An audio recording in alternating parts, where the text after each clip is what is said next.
All right, Shabbat Shalom, Shalom. Shabbat shalom. Shalom. And before we get started, we'd like to give our praise, honor, and glory to where it's due to Yahweh, Ba'ashem, Bahashem. Yahushua, Yahweh. Ba'ashem, Bahashem. Rachak, Das, Yahweh being the true name of the Heavenly Father, who the word ignorantly and incorrectly calls God, Ba'ashem in the name, Yahushua, the true name of the only begotten Son, our Lord and Savior, who the word ignorantly and incorrectly calls Jesus Christ, Ba'ashem in the name, Rachak Das, the Holy Spirit. Double honors to the elders and apostles of Great Millstone, who were well and who taught us truth, and peace, blessing, love, and salutations to those elect scattered abroad throughout the four corners of the earth. May the blessing of election fall upon you and your household. To you we say Shabbat Shalom, Shalom. Shabbat shalom. Shalom. And, this is the branch of the Kentucky Hebrew Israelite Church coming back to you today with another new moon lesson, a Shabbat lesson, going into continuing on in our journey of Revelation breakdown. And we're on Revelation 9, getting into verses 4, and, going to stop through the Spirit. And, without further ado, hand it off to the brother real quick. Yeah, just rolling up the windows for this loud ass dump truck here. So, but yeah, Revelation 9, we continuing on. And just to paint a little bit of a word picture before we get going, kind of like as an introduction of sorts, when you're in Christianity, Christianity has no understanding, none of this book. Okay, sure, they get a couple of things right, but I mean, if you're actually just reading the book, I mean, how can you not, But really, in the grand scheme of things, Christianity has no understanding. They read the book of Revelation, and they all kinds of off base, man. Because see, here's the thing you got to understand. See, when you're in wacky techie so-called Christianity, you don't get this. You don't get this, man. Because see, the book of Revelation is mysterious. It's even sexy in a kind of sort of way. Ooh, we're gonna have a Bible study in the book of Revelation. Okay. Now I don't normally go to Bible studies. I'm gonna go to this one. I want to hear about the book of it's entertainment, really. Okay. It's like, tell me something that's gonna be interesting. Tell me something that's gonna get me excited. Ooh, that's coming one day. The book of Revelation is out there. It's kind of close, but it's not really in our lifetime. Maybe when we old. See, that's what you get when you're wacky techie so-called Christianity, right? But we here to tell you through the Spirit and power of Yahweh Shem Shah that you're living in the book of Revelation. Right. You are living in the book of Revelation right now.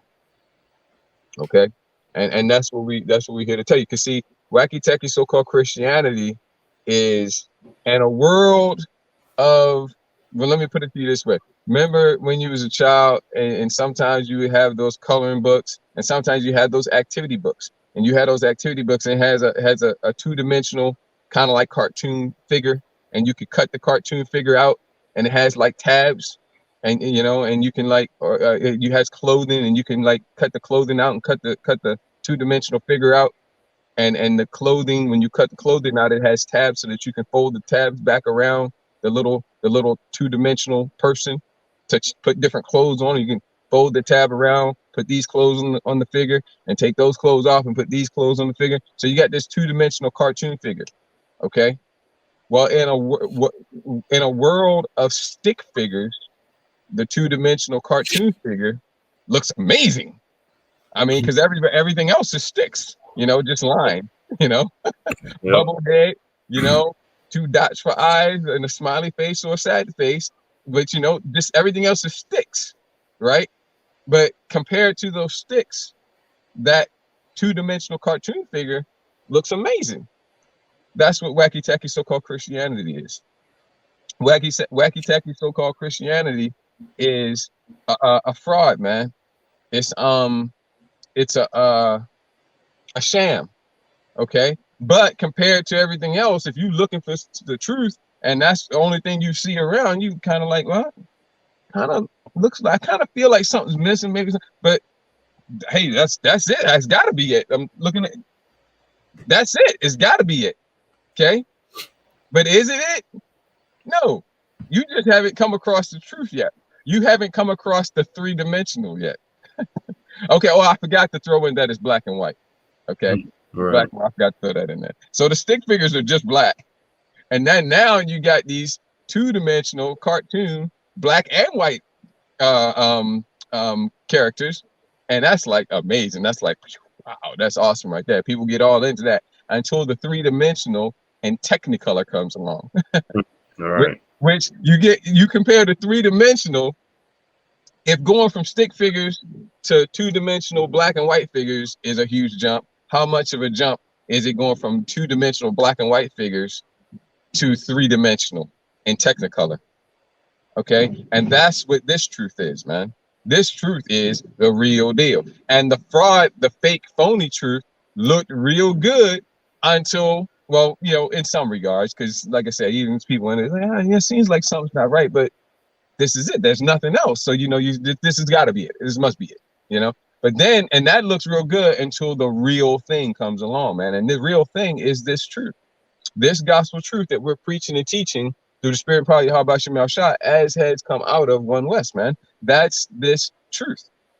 Another, no, I mean, that's pretty much it. But that gets the point across. Yeah, I mean, you know, you got something that is fake and phony and wholly inadequate, wholly completely not unsatisfying, but in the absence of anything else, getting this at 2 Ezra 6:27, you know, during that time when the truth, you know, was without fruit, when you know, evil was being declared and all that time, hey man, the truth's not around. The truth is hidden. The truth is suppressed. The truth is, yeah, it's hidden. So without the truth being on the scene to show what the real thing is, that fake thing can flourish and it can masquerade as the real thing. And that's what wacky tacky so-called Christianity has done. This ever be finished so I can roll this window down again. Man, he is really milking that job. Anyway, that's what this truth is. This truth is three-dimensional and Technicolor, HD, 2K HD Technicolor, compared to black and white two-dimensional cartoon figures running around like the gingerbread man in black and white. Okay, all right, and a world of stick figures talking about, I'm the king, you know, that gingerbread man. I'm the gingerbread man, run fast as I can. Yeah, you better run, you wacky tacky so-called Christians, because this truth's coming for you, man. It's time for wacky tacky so-called Christianity to go down, because wacky tacky Christianity doesn't have any answers, has any understanding. It doesn't have the truth, man. Okay, this is the truth, and you are living in the book of Revelation between the second woe, which is the second great destruction, which is the Second World War, and the third woe. You got it, bro. Let's get into it. So, you know, just getting right into Revelation 9, where we left off from last time. Revelation 9 and verse 4. And it says, and it was commanded them that they should not hurt the grass of the earth, neither any green thing, neither any tree, but only those men which have not the seal of the Most High in their foreheads. Salakia, bro, I'm plugging these headphones in. Could you you hear me all right? Okay, go ahead, Baba Kashan, run that verse back again one more time. This is Revelation 9 and verse 4. And it was commanded them that they should not hurt the grass of the earth. I'll read verse 3 again. Go ahead. Revelation 9 and 3. And there came out of the smoke locusts upon the earth. Yeah, one more time, real quick, and one more time, in case you didn't catch the first part going through Revelation 9, and in case you're not aware, you just happen to catch this. We've been stepping through the Spirit Power of Yahweh Shem Shah. Yeah, we've been stepping through the whole book of Revelation. Start with chapter 1, verse 1. Okay, I think the playlist is on our main camp page. Is that right, bro? Okay, our main camp page, we got a playlist over there, starting at Revelation 1 and 1, going all the way through, and you know, and then we have one previous part going into Revelation chapter 9, and this is the second part in the Revelation chapter 9. So these locusts are the dog fighters of World War I. This is metaphoric. This is symbolic. Okay, this is not literal, man, and it's obvious because literal locusts would not be doing the things that these locusts are going to do. It's not possible. Okay, of course, and Most High can do whatever he wants, right? But no, you'd have to. What's your reason to think that these are real locusts? You got to come up with something more. Yeah, the Most High can make real locusts. The Most High got the power to do whatever he want, right? But this is metaphoric. This is symbolic. It's not literal. Okay. Okay, unless the Most High made it this way. Real locusts don't do these things, man. Real Right. locusts do eat grass, do eat leaves. Okay, all right, but these locusts are not. It was just showing you that this is metaphoric. All Yep. right, and if you was to try to say that no, Most High can do whatever he wants, true. No, this is real locusts, and he's making these real locusts do this. Okay, well, where's your precepts for that? Where's your precepts for that? Break it down. Give me the line upon line then. No precepts. Well, at least give me the line upon line. Let's get the context and show me how in the context this is real locust. You're gonna be stretching, you're gonna be scratching, man. You're gonna be looking stupid. Okay, no, this is metaphoric, okay? Go ahead. This is the dog fighters, and if we get far enough, we showed a video clip last time, I think. I'm pretty sure we did. And then this time we got some more video clips, but we got some pictures too, just depending on how far we get. If not this time, we'll get it next time. Go ahead. Revelation 9:3. And there came out of the smoke locusts upon the earth, and unto them was given power, as the scorpions of the earth have power. Revelation 9:4. And it was commanded them that they should not hurt the grass of the earth, neither any green thing, neither any tree, but only those men which have not the seal of the Most High in their foreheads. Yeah, and the only men who are going to have the seal of the Most High in their foreheads are, first of all, Israelite men. Okay, and Yep. second of all, elect Israelite men. Because we got to stop for a moment and talk about the elect. Okay, and on a base level, and within Yasharallah, Israel, there are three classifications of elect. I like to say electness. Okay, three classifications of electness.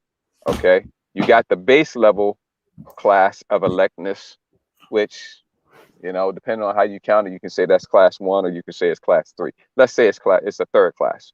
Third class elect Israelites. Those elect Israelites are elect simply because they're Israelites. Nothing more, nothing less.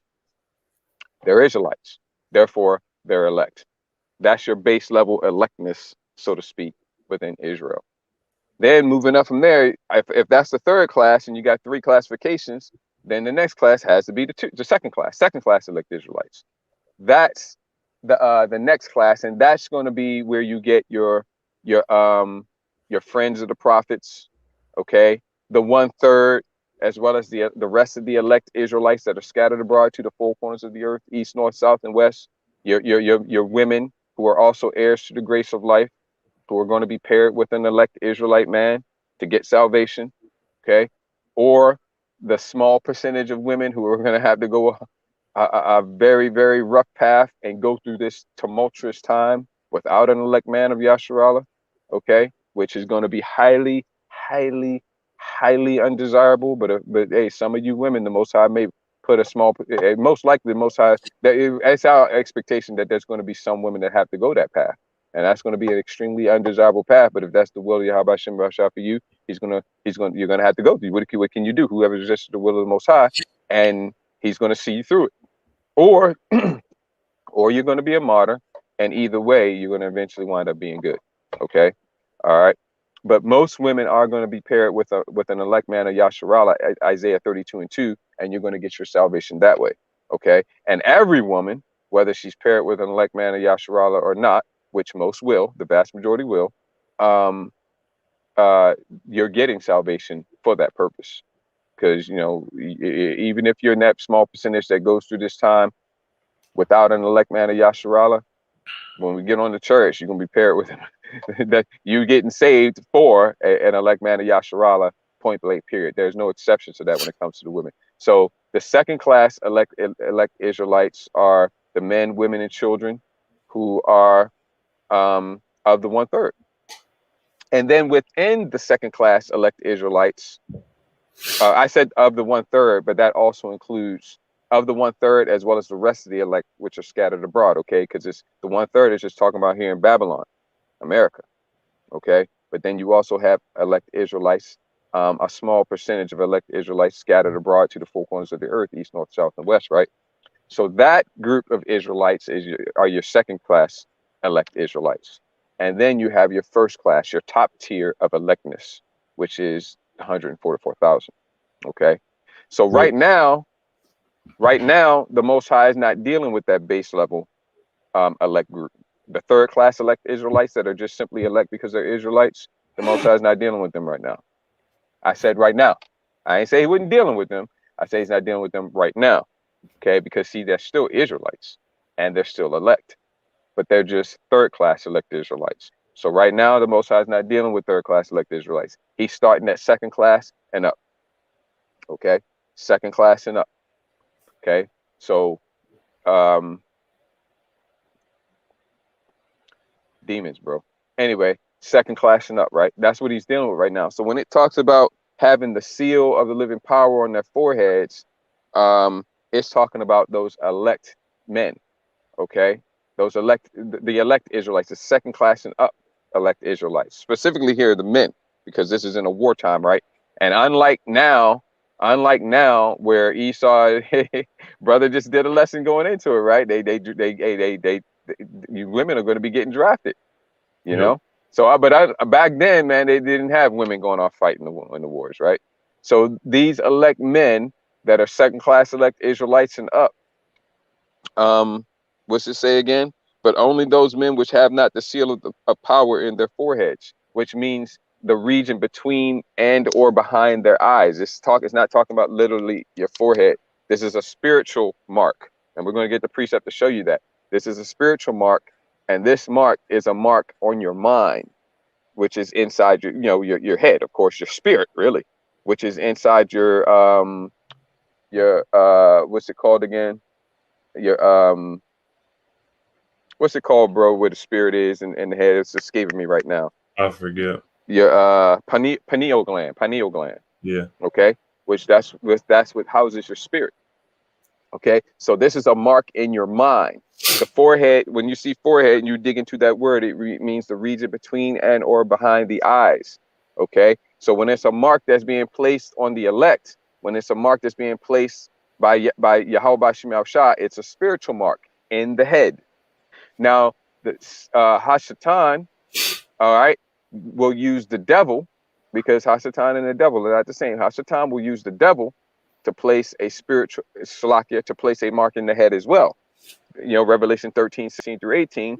All right, in the hands, in the right hand, or in the forehead. And again, like I said, the forehead is not literally talking about the forehead. It's talking about the region between and or behind the eyes. Now, it can be in the forehead. You can get this mark can be placed in your forehead. Like they can put it right there, and they'll penetrate your skull in your forehead. They could do that, but they're not typically doing that. Typically, they putting it back behind the ear right now, either this side or that side. But the point is this when you see forehead, don't think about like this only and on the surface. That's not what it's talking about. It's talking about your whole upper head. Okay, so that mark being placed by the devil, who is working and doing the bidding of the spiritual demon Satan, because the devil is a flesh and blood man, whereas Satan is the top spiritual demon on the left hand side. Okay, if that sounds strange and that was like, whoa, what run that back again? Well, then you need to look up some of the lessons. You can go on our pages, you can look up GMS, the devil, GMS, Satan, whatever. You can go on our pages and search for devil. You can search for Satan and just, get the understanding. But that's not the topic here, so I got to move on. The devil is going to put a mark in the forehead as well, but his mark is physical because he's a carnal man. All right. Okay. All right. Yahweh Shema Shah is a spirit, and they that worship him must worship him in spirit and in truth. Amah Watamayim, right? Spirit and truth. Okay. But Esau Edom is a carnal man. So he ain't gonna do anything spiritual like that. And how could he? He can't. All right. So his mark is going to be carnal, and that's what you see getting done today. Neuralink. But now Neuralink was the biggest and the baddest. They're the first on the scene, but now you got others that are popping up that are contending, and for some of that market share for that MOTB, that Revelation 13 badge for the forehead, which is your head. Okay, so these second class and up elect men would not be hurt. Anybody else, you fair game. You can get blasted. You can get blasted. Right. You got it, bro. This is Ezekiel 9. In verse 4, and the Lord Yahweh Shem said unto him, go through the midst of the city, through the midst of Jerusalem, and set a mark upon the foreheads of the men that sigh and that cry. Now stop, Baba Kushal. If let's just say that the Israelites was in captivity and the Israelites had been scattered, like Yahweh Shema Shah said that he was going to do if we didn't keep his laws, commandments, and statutes, which we didn't. And so if we didn't, then that means the Most High did what he said he was going to do, and he scattered us. Now, if he scattered us, which he has, okay, to this day, we are yet in the lands, plural, of our captivity, okay, all right. So if he scattered us, which he did, and we went off, but yet and still the Most High is going to give a command like this, that, hey, you know what? There's my elect are scattered amongst them. My elect are amongst them. I want you to go and put a mark on the foreheads, or a mark on the heads or the minds of those that sigh and cry, like the brother's getting ready to read. But we've been scattered. We're not in Jerusalem anymore. We're not in the land of Israel anymore. Are the angels, because these are angels, we're going to show that, are the angels going to go to the land of Israel and go and look to set marks in the land of Israel, in the city of Jerusalem? Because, hey, that's the city of Jerusalem. The point that I'm making is, no, Jerusalem is a people before it's a place, man. Wherever the people are, they show you that in that movie, that Thor Ragnarok. At the end of the movie, Asgard gets destroyed, and so all of the surviving Asgardians are on a ship, and they're like, well, wherever we are, that's Asgard. So what's he say? What another way to say that? Asgard is a people before it's a place. Okay, all right. And today, Jerusalem is scattered abroad, the whole land, man, to the four corners of the earth. Well, I was about to say we're everywhere but in the land of Israel. But there's some of us that have forced our way back over there, and we've got nothing. And those that have done that have gotten nothing but trouble since they've been over there, man. Matter of fact, they get the citizenry, but they second-class citizens. They get the citizenship over there, but then the citizenship gets revoked. And now they're getting ready to get kicked out. Where are they going to go? They've been over there for like a generation now. Where are they going to go? See? Because they was never supposed to go back over there. And if they do manage to stay, they're going to get burned up with nuclear fire.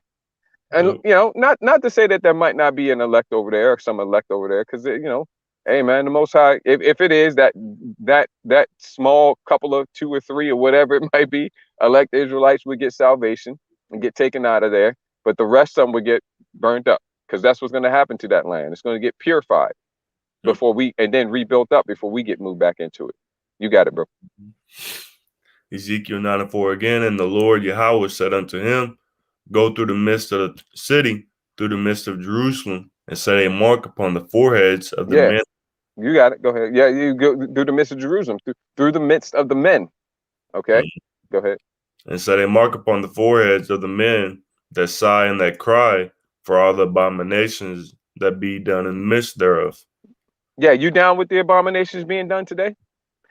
Don't you know that what has been shall be? What has been done, that which is past is now. Ecclesiastes 3:15. I love the way it puts it in there, but let me get that for you. Ecclesiastes 3:15. Ecclesiastes 1:9 says something very, very similar, but I really like the way Ecclesiastes 3:19 puts it. 3:15 rather, because 1:9 says the same thing, but 3:15, I love the way it puts it. Then said I in my heart, that was 2. Let's get over to 3, because that didn't start right. Here it is. That which hath been. Are we reading something in one of the what book you reading out of? Ezekiel what? Ezekiel 9:4. That's a prophetic book, right? That's one of the prophets, right? But what we're reading in chapters 8 and 9, that's history now, right? That happened, right? That happened, right? So read this. So that's something that already happened. Well, what's this say? That which hath been, like what the brother just read in Ezekiel chapter 9, which is built upon chapter 8. What he just read, that which hath been, like that, is now. I like that, man. I love the way that. Hey, man, that's. I don't even know what to put. I don't even know what to describe that is. It's powerful. Yep. Okay, what you gonna say about that? What you got to say about that? All right, okay, I see that. Yeah, it's the word of God. I believe the word of God. I believe the Bible. That which hath been, is now. Yeah. But read that again, bro. Read that again. Ezekiel 4, 9 and 4. Ezekiel 9 and verse 4. It says, and the Lord Yahweh said unto him, go through the midst of the city, through the midst of Jerusalem, and set a mark upon the foreheads of the men that sigh and that cry for all the abominations that be done in the midst thereof. That which hath been is now. Mm-hmm. How you gonna put that off?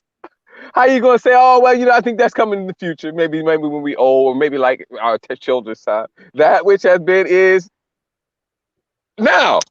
Mm-hmm. What you gonna say about that? What you gonna do with that, man? What you gonna do with that? Now, what time do you think you have? Gotta throw my movie line in, man. Right. What time do you think you have? That which has been is now, and that which is to be hath already been, and the Most High requireth that which is past. See that? That's what the brothers reading. We in the midst of that right now. Hey, the angels are going around putting the seal upon those that sigh and cry in the midst thereof for all of the abominations, man. And the angels that are doing that either are done or just about done, and they might be done right now because the judgments are ramping up through the Spirit, and, or at the very least, it's like that arm of judgment has been raised, and it might even be already starting to come down, but it hadn't struck yet. It's that close. That's where we at. What you gonna do with that? What you gonna do with that? You gonna turn over? You gonna roll over? You gonna pull the covers back up over you? You gonna hit that snooze button? Go ahead, bro. Ezekiel 9:5. And to the others he said in mine hearing, go ye after him through the city and smite. This is coming. Yep. And I don't mean like, no, man. That which has been is now. We in the midst of what the brothers reading. We in the midst of that. We in that part. We at the latest. We're in the part where they just about wrapped up putting the mark of exemption. That mark of exemption from judgment. Set a mark upon the heads, the foreheads, the heads. What's it say? Set a mark upon the heads or foreheads. What's it saying? 9 and 4. Mark. Or just mark upon them that sigh and cry for all the abominations that be done in the midst thereof. Right? Are you cool with all these abominations? You didn't even know that there was a bunch of abominations being done. Oh man. You better wake up, and you better wake up like right now, like yesterday. You better wake up, because if you didn't even know that there's abominations, then by default you cool with it. You cool with it. All right. You better. Hey, while you still got a chance, tomorrow, you might not have a chance tomorrow, man. Any day now, all hell can break loose, man. One of these days, it's gonna be that day. It ain't gonna be like, well, oh man, I see it happening. I mean, the Most High can put the Spirit. The Most High likes drama, so he's probably through the Spirit gonna, I can't say this for sure, but he very well might have a few of the elect like wake up like right that day, because the Most High really likes drama, and he like a couple of little stragglers get in right at the end. Most High likes drama, so I see that. I wouldn't count on it though. Right. I wouldn't be counting on that though. Put not off from day to day, returning to your power. One of these days is gonna be that day, and it could be today, it could be tomorrow. That's how close. That's the time we in. You're not gonna know exactly when the doors of repentance shut. You're not gonna be able to say, all right, well, I think it's gonna shut today, a little later today, so I'm gonna get it now. No, you're not gonna know. But one of these days, I mean literally days, is gonna be that day. Yep. There is an appointed day. I don't mean day as in metaphoric period of time. Like, oh yeah, we in that day now. Okay, let me get in real quick. One of these days is going to be that day. You got it, bro. Ezekiel 9:5. And to the others he said in mine hearing, go ye after him through the city and smite. Let not your eyes spare. No smite. No sparing. No pity. No mercy. The time of mercy is gone, man. There's a time for everything under the sun, man. And the Most High has been very long suffering and forbearing. How is it you're gonna be doing? You got a woman, and your woman ain't doing right, and you pleading with her, and you giving her chance after chance after chance, Everybody's looking at you and they're like, hey, bro, I see what your woman's doing, man. And bro, you need to do something because she's been doing this for a long time and she getting worse. But you continue to forbear and give her, you ain't being a simp. You just being merciful. You trying to give her a chance. You really don't want to whoop her ass like that. Now, I mean, metaphorically, right? You really don't want to get on the case. You really don't want to discipline her like that, right? So you continue to give a chance, you plead with her, you know, maybe you give a little light discipline just to kind of get it going right. But you know, you trying to get your woman to do the right thing and you going way past what's reasonable, way past what you should. I don't want to say should in the right and wrong sense, but what's reasonable and and normally to be expected.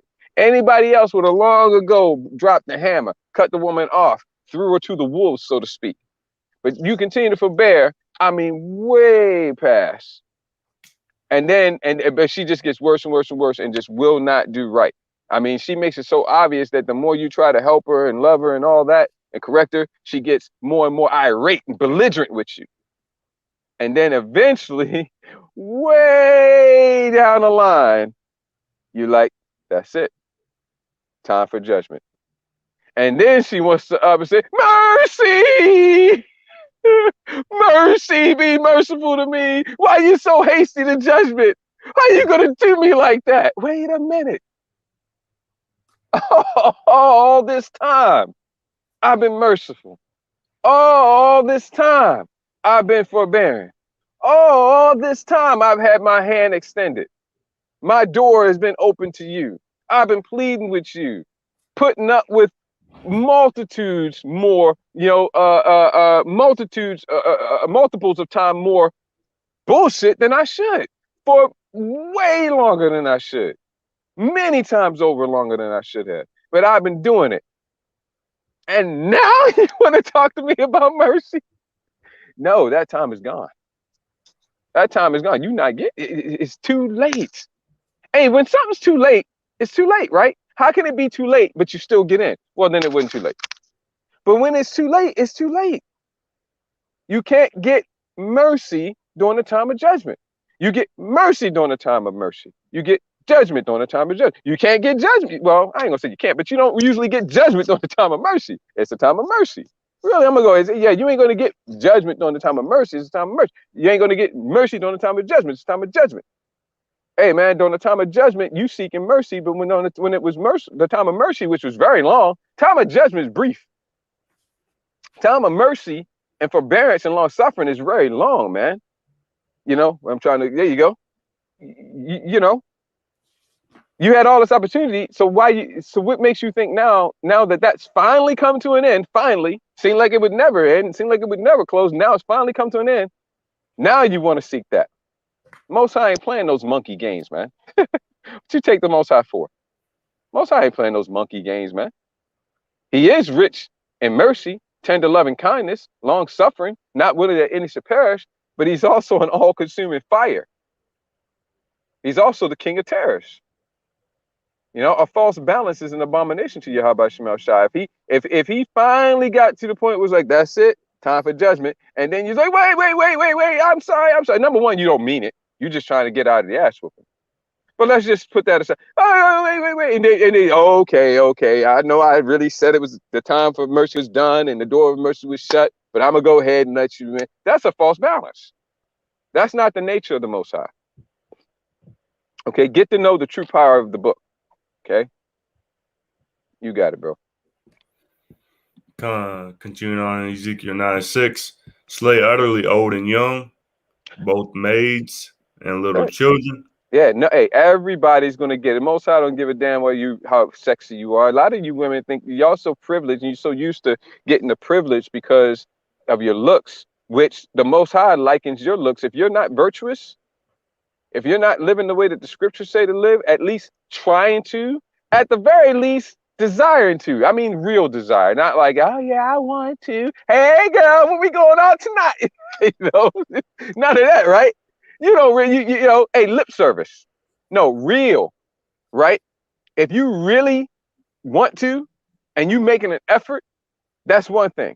But if you, you know, if you don't really want to and you're not making an effort, the Most High likens your physical beauty to a gold ring in the snout of a pig. And guess what's the gold ring? And guess what's the pig? The physical beauty is not the pig.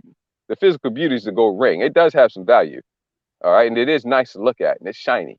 It does have value, okay. But is it a big gold thing? No, it's a little gold thing, and it's in the nose of a pig, okay. And guess who's the pig? Well, that would be the woman who has no virtue, okay. So a lot of you women are so used to your privilege in this queendom that we live in, where you're used to basically being worshipped just because you got big titties, just because you got a pretty face, or you can make up a pretty face. You know, you can put on a bunch of shit and make it look like you got a pretty face, one or two, okay? Buy yourself some hair, buy yourself eyelashes, get yourself lip injections, Botox, or whatever they do today, whatever. Get yourself some surgery or this, that, and another. Because a lot of you women don't have the discipline to go to the gym and take care of yourself. Okay, but you used to getting privileged because of that, and you expect just because you look a certain way, nobody ain't gonna do nothing to you. Most High don't give a damn about any of that, man. He don't even care how young you are. He don't care how old you are. He don't care your gender, your sex, your privilege, your position in life. None of that. He's not a respecter of persons. Matter of fact, he specifically calls out you women. He specifically calls out young women, maids, teenagers, a teenage woman who's reached the flower of her age, a maid. He specifically calls out them, and he calls out children. Okay, all the way down to infants. It don't matter. If you getting judged and you an infant, the Most High set it up that way because that's your judgment. Okay, that's your punishment for something you did to get judged as a baby. Okay, this is the way the Most High rolls. This is the way the Most High does things, man. Okay, see? So run that 9 and 5 back from the top, Baba Kushad. Ezekiel 9 and 5. And to the others he said in mine hearing, go ye after him through the city and smite. Let not your eyes spare, neither have ye pity. Verse 6, slay utterly old and young, both maids and little children, and women. Yeah, specifically calls y'all out. Maids and little children. Yeah, because a lot of people say, well, we wouldn't talk about the little children. We wouldn't talk about the women. Oh, he was? Well, he wouldn't talk about the young women. Oh, he was? Yeah, see, y'all don't know the Most High, man. Go ahead, Ak. But come not near any man upon whom is the mark, and begin in my sanctuary. Then they began at the ancient men which were before the house. Right. So that's the group that's going to get the protection from judgment. Those that have that mark of exemption, that tawah, that spiritual mark, that which has been done, that which has been done in the past is now. So those are the men, Hebrews 11 and 7, who are preparing, who are moved with the fear of Yahweh Bashim Shai, who are preparing an ark, a spiritual ark, to the salvation of their households, for the salvation of their households, not just them, but if the Most High sees fit, he'll have mercy on those men who have that mark as well as their whole household. Because see, back then it was you put the blood on the doorpost, but now the blood goes on the doorpost of our minds. The blood goes on the doorpost of our minds, and who's ever in that house got salvation, deliverance from judgment. Okay, yep. So the Most High will save a man if a man's righteous and a man's ways please Yahweh Shem Shai. He'll most likely going to save that man and that man's whole household. And if he doesn't want to save somebody in that household, he'll move that person out of the household. Like for example, if he doesn't want to save that woman, he'll send evil spirits down to jump on that woman and make her get out of line where she don't want to be with that man, and she'll jump out of the boat and into the raging river and drown, be swept away with the flood. Because she doesn't have eyes to see what she's doing. Right. You got it, bro. So it has said that, like the brother has said that, it said not to go near any mark. And then the brother has said that, anybody else was fair game. So, so that was also during the war, because you had a lot of Jakes who was also in the war, like they said in the clip right here. And you had like the Caribbeans, like you had like 21,000 people who went, 1,000 were killed. So, like Pastor was going into that you had a lot of Jakes who went off to war, and he said that could have been the some of the elect, like us in our past lives that also went to World War One, and he said that we wouldn't have like because if we went to the war back in World War One, that the Most High kept us during that and brought us back through that and brought us back home so that we could for the sake of bringing us back through reincarnation. Yeah, bringing forth through seed, so we can have seed. Most High preserves us, kept us. Yeah, right. You got it, bro. Everybody else was fair game during that time, but if the elect had went to that war, man, the Most High kept us during that and then brought us back for the sake of for the elect. Yeah.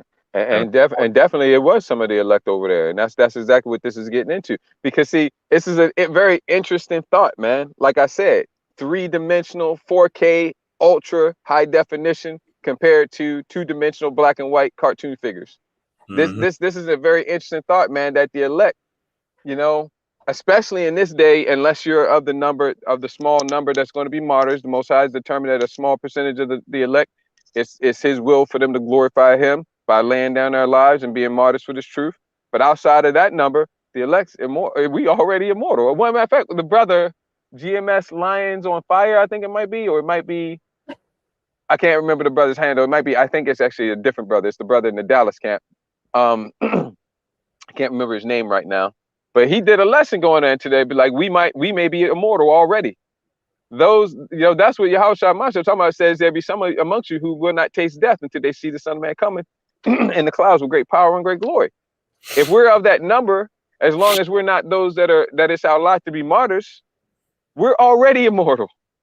Right. We're immortal. Now the thing is, we don't know, and we're not to be foolish and go tempt Yahweh Shem Yahshua. Oh, I'm immortal. I'm a bust up in the middle of a whatever, let's just say a clan meeting and start cursing them out while they armed with guns and knives and pitchforks. You don't be stupid and test the Most High. Besides, we don't know exactly for sure, but there are those of us who are already immortal, man. You can't be touched. You're untouchable.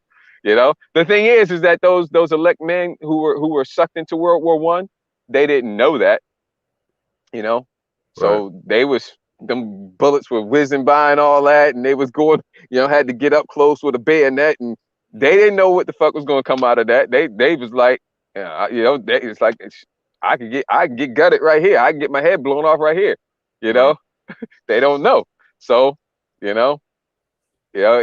were fully immersed in it, man. And that's the way the Most High wants it, man. Most High doesn't tell us. Like another thing, he doesn't tell us who we are and who we were in our past lives. Okay. Right. It's all about now. Be focused on the job at hand, the task at hand. He wants us to be all the way in. It's enough to just know that we're in a movie. We're in his movie, so to speak. That's heavy information. To know that we're all just here doing exactly what he wants us to do and that we don't have free will. That's heavy, man. I mean, you might be tempted to say, okay, well, I ain't going to really get mad about nothing. I ain't going to really get happy about nothing because everything's just really kind of on railroad tracks anyway, But the Most High, you pissed the Most High off with that. He don't want you to do that. He wants you to be involved, be fully engaged. You got to be fully engaged. When something happens in this wicked, don't go, oh, well, they just doing what the Most High wants to. No, you get mad about that. Most High, hey, be fully engaged in the Most High's movie. Yep. You see what I'm saying? Go ahead, out. So, getting back into Revelation 9:4 again. And it was commanded them that they should not hurt the grass of the earth, neither any green thing, neither any tree, but only those men which have not the seal of the Most High on their foreheads.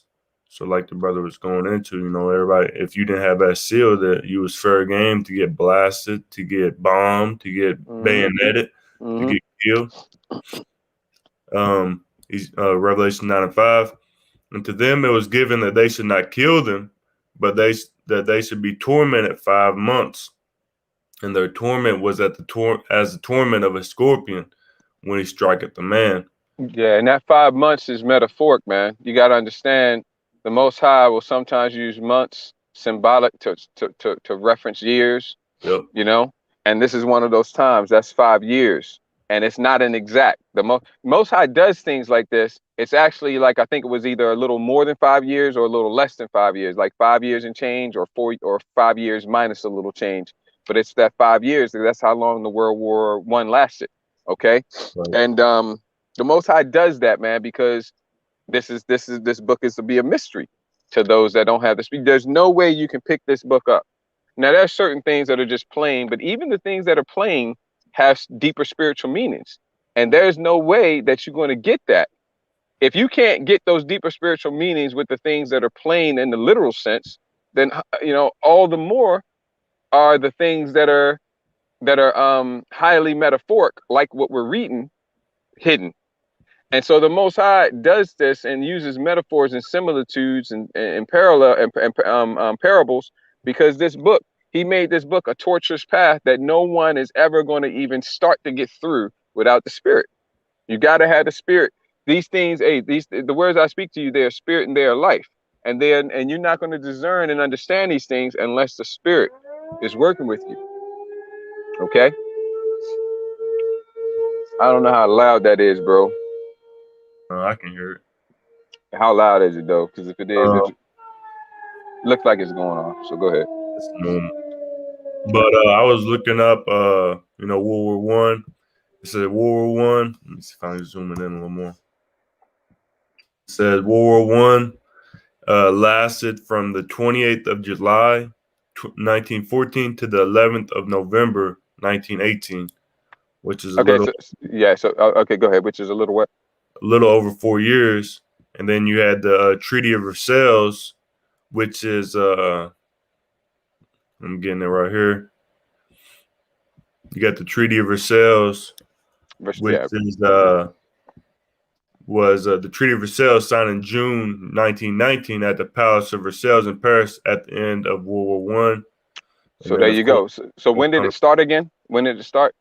1914, July 1914. Yeah, so that Treaty of Versailles, it's actually pronounced Versailles. That Treaty of Versailles is when it really was over. So there you go. That's your about 5 years. Yeah.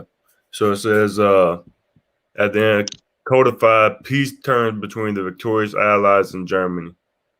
So yeah, so like right under 5 years, like a month later, it would have been 5 years. Right, and the Most High doesn't deal, because a carnal person is going to be like, well, that was 4 years and 11 months. It wasn't 5 years. It couldn't possibly be that. You guys don't know what you're talking about. see, these things are spiritually discerned. And the Most High doesn't deal with exact, unless he wants to, he doesn't deal with exact numbers for that reason, you know, to throw off these carnal men. Yep. You know, I mean, and come on, man, you go someplace and you in there for 13 minutes. You in there for 13 minutes and 14 seconds. Do you come out and say, oh yeah, I was in there for 13 minutes and 14 seconds? No, you come out and you say, I was in there for 15 minutes. Yeah. Right. It's an approximation, man. A close approximation. Yep. Okay. Going back into Revelation 9 and verse, I'll get 5 again. And to them it was given, Revelation 9:5, and to them it was given that they should not kill them, but that they should be tormented 5 months. And their torment was as the torment of a scorpion when he striketh a man. Revelation 9:6, and in those days shall men seek death and shall not find it, and shall desire to die, and death shall flee from them. Right. Because of the, this is the first great woe here. This is the first great woe, the first woe, right? Yep. And, there's always been wars on the earth, but never had there been war, death, suffering, injuries on the scale that it was in the first great woe, the First World War. They weren't prepared. Right. There had never been war on that scale, death on that scale, suffering, misery, injuries on that scale. They were not prepared. It was far beyond what they expected. The death, let alone the injuries, because you're always going to have a lot more injured than dead, and there was a lot of dead. So if it was already a lot of dead, more than a great number of deaths, okay, including civilians. All right. If that was the case, then how much more the injured? And Yep. we ain't talking about no splinter, a hangnail. No, massive, gruesome, debilitating, disfiguring injuries Yep. on large scales. See? And these men that were injured with these debilitating, disfiguring, dismembering injuries, a lot of them wanted to die, man.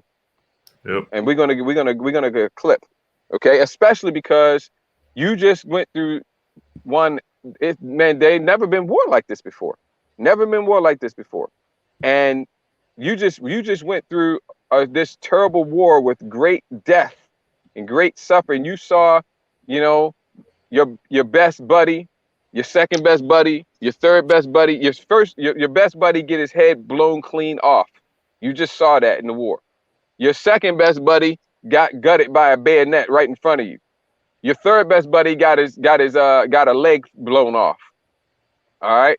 So you got all this, you know, and who knows what you had to do. And so you got through all that, and then you get this gruesome, massive injury. All right, debilitating, disfiguring, you know, and like in the clip we're gonna play here in a minute. Okay, and then you got to deal with that pain, and they didn't have the knowledge and the skill, the wherewithal that they do today with how to deal with pain, man. The main painkiller that they had back then, basically they had two things: they had alcohol and they had morphine. Yep.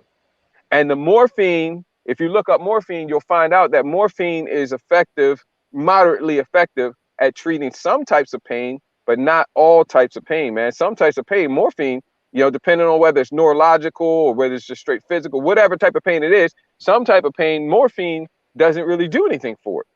So let's just say you have one of those types of injuries and you just got to deal with that pain, and you disfigured and you dismembered, and you got the grief and the shock of what you just saw in that war, man, because war is no joke.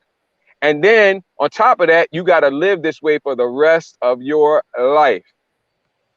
You want to die. You don't want to live. Men shall seek death and shall not find it. Let's get the clip, bro. I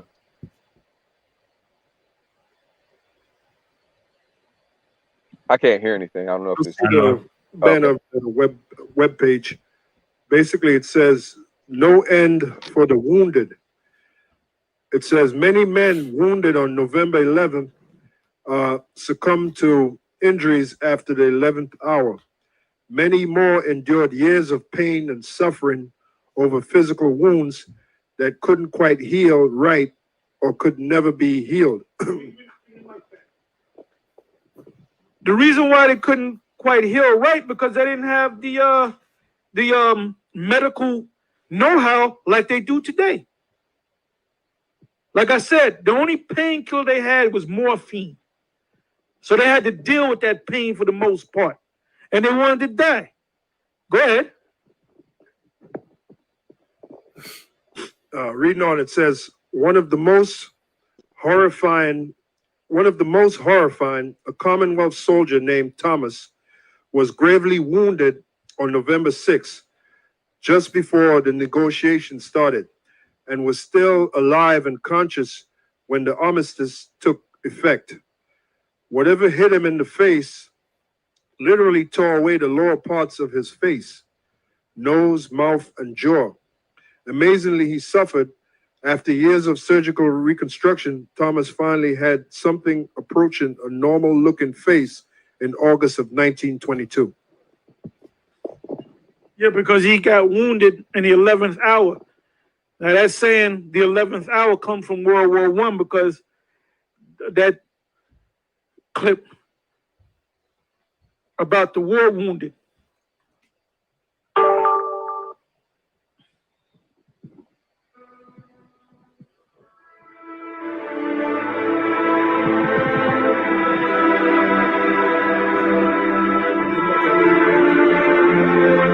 Go ahead, read on it now. Yeah, this is from a webpage. It says, how were wounded soldiers treated during World War I? They were usually patch jobs, and they did the best they could. They didn't have helicopters to come and airlift them out. That's exactly what Elder Tawar said earlier. And then he mentioned the MASH unit, you know, which they had during the Vietnam War. All right. Well, actually, Korean. That was the Korean War with the MASH unit. Reading on, it says, it was by the grace of the Most High, or by grace of God, many survived from their wounds. In some cases, there were hospitals near the fighting lines, but generally not enough doctors or nurses. Many people died in no man's land due to no one being able to help them and more concerned about saving themselves. Yet, there were the few soldiers that managed to drag back wounded soldiers back to the trenches, or back in the trenches, unable to receive treatment. When a soldier was too injured to continue, he relied on courageous soldiers to bring them back from over the top. They're showing the effects of The form shell of shock. trauma known as shell shock was very common among war veterans, and it caused its sufferers to undergo fits of intense fear and shaking. The fear of being bombed, which they had lived with every day for 4 years on end. This is was just a glimpse of engraved in how their Esau brains. gonna be looking in the kingdom anyway. Looking all bugged out, all messed up. When they see you, they're gonna be in fear, man. They're gonna be in fear. Some patients felt compelled to go hide themselves at the mere mention of the word bomb. Some veterans even felt terror grip them whenever they saw a uniform.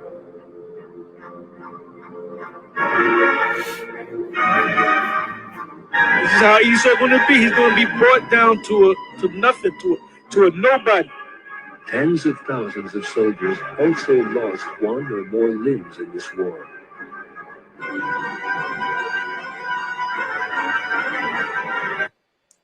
They're going out of business. Keep it going, brother. Keep it going. Going out of business.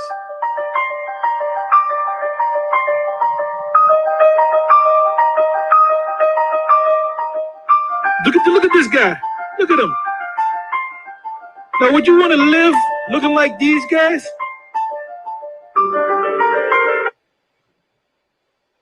It's a horrible way to live, man.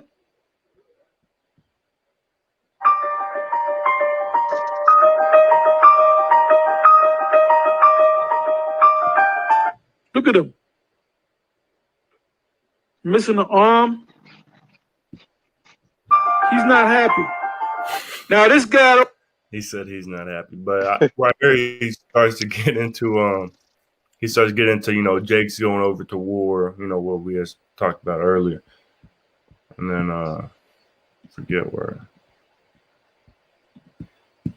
Well, the Most High, when you set thy nest Slack, among I the gotta, stars, then come down. That's when you would. They're gonna come back. Revelation 30 over there in the Middle East. They're gonna come back strung out on drugs. And we're gonna show you that. We're gonna show you. We're gonna go back to this. What's gonna happen now is the same thing that happened back there in World War I. Did you want to say anything, brother, before I? Oh no, you can let it roll, bro. Come on. Go ahead. Revelation 13:5. And there was given unto him a mouth speaking great things and blasphemies, and power was given unto him to continue 42 months. Okay, let's continue. Let's finish watching this.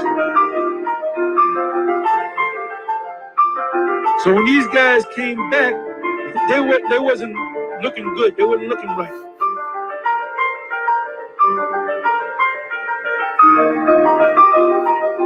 Look at this dude. Damn. He's totally bugged. That boy totally bugged his ass out. Right.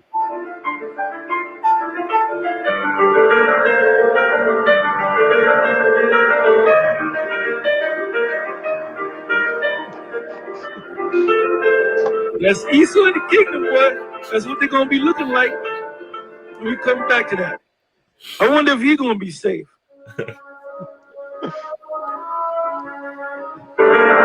Yeah, that's you heard the Harlem Shake, well, that's the cracker shake.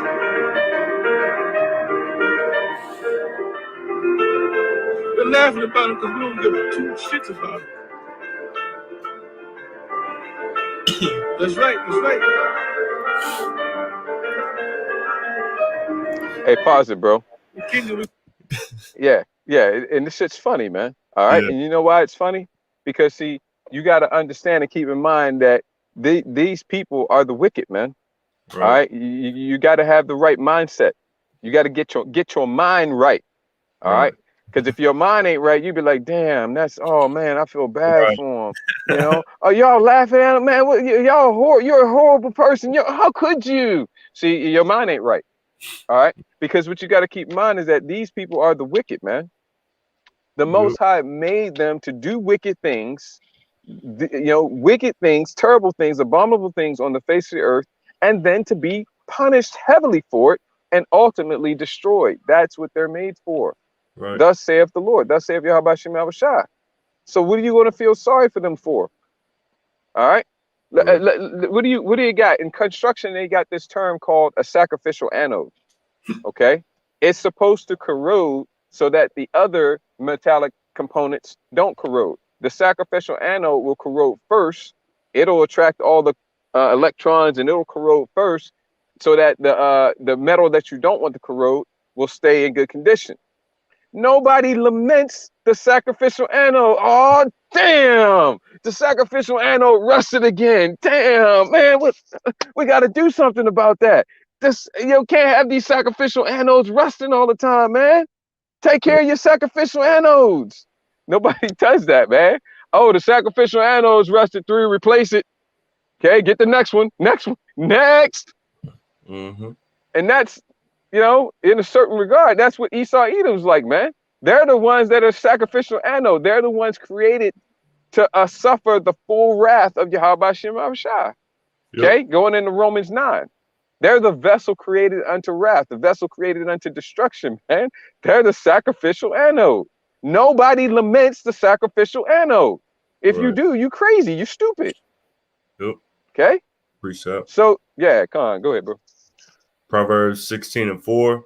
The Lord Yahweh Bashem hath made all things for himself, yea, even the wicked for the day of evil. Yeah, that's it, man. Straightforward and to the point, man. This is what they're made for. They're made to do abominable and wicked things to the max. And then three things. One, to do wickedly. All right, one, to do wickedly. Two, to get punished for it to the max. Okay, because there's levels of punishment. Okay, and as you saw, some punishment right there. Okay, and so what are you feeling bad for? This is what they're created for. See, you got to get your mind right, man. I know. You got a Western mind. This is like, you like Neo in the Matrix. No.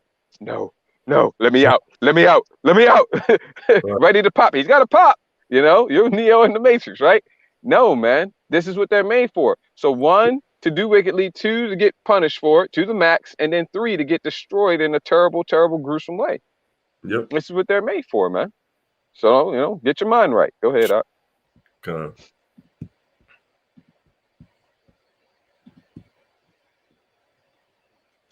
We're gonna be grabbing them up like that too.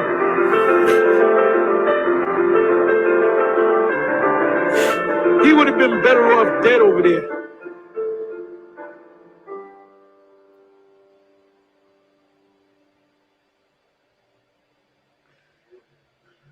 That's right.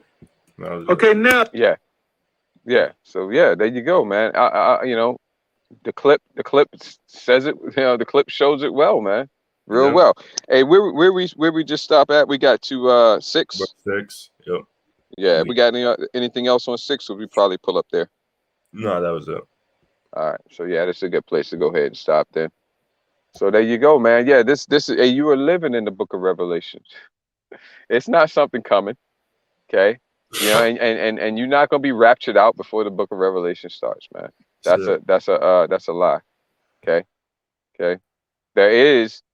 We don't call it a rapture, man. I don't even, see, and that's another way you can know when the damn devil's lying to you. He likes to use words that aren't even in the Bible, like Trinity.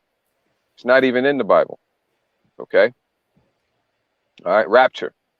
All right. There is going to be a catching up, a gathering of the elect. Okay. But it's no rapture the way it's taught in wacky-tacky so-called Christianity, man, where it's going to come and secretly sneak around in the clouds, peek out from behind the clouds, and be like, "Psst, hey you, come up here. Psst, you two, bring her fan." You know, no, man. There is no secret rapture. All right. Okay. Okay. We are already in the book of Revelation. We're between the second and the third woe. And the third woe, what's it say? Cometh quickly. Yep. All right. Almost here. It is here. They just ain't come out and explicitly said it yet. But then again, they kind of have. They've said, yeah, World War III, we're already fighting it. We're already fighting World War III. And you hear all this chatter, all this talk about World War III. You hearing all this chatter and all this talk about is Babylon preparing for war, aka America? Is Babylon preparing for war? China and Russia are doing military drills. Are they preparing for World War III?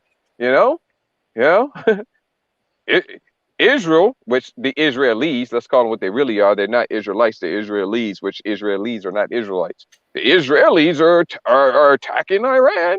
They're bombing the Iranians. They're bombing the Palestinians. They're bombing the. Okay, man, wars and rumors of wars until the war to end all wars, and that's what it's going to be. Okay, nations shall not learn war anymore when the kingdom is established. Yep. As it is written. So if you ain't got anything else, bro. Nope, that's it. All right.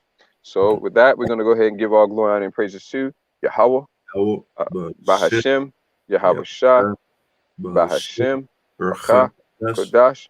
Double honors to the apostles and elders of Great Millstone. Much peace, love, respect to the brothers teaching and pushing this truth throughout the four corners of the earth. Out of Wan Radazah, this lesson, this sit down was edifying and encouraging to you, Akim and Akwath, that may be listening and or watching. Ayashma Yakwana Azanyim Lashamai Shamai.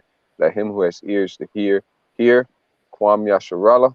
Kwam Yasharala. Baba Kusha Abad Baba Aitha. Bakusha Baba Ata. Wakal Adwam. Wakal Adwam. Shalom Laha Bakariam. Shabbat Shalom. Shalom. Shabbat Shalom. Shalom.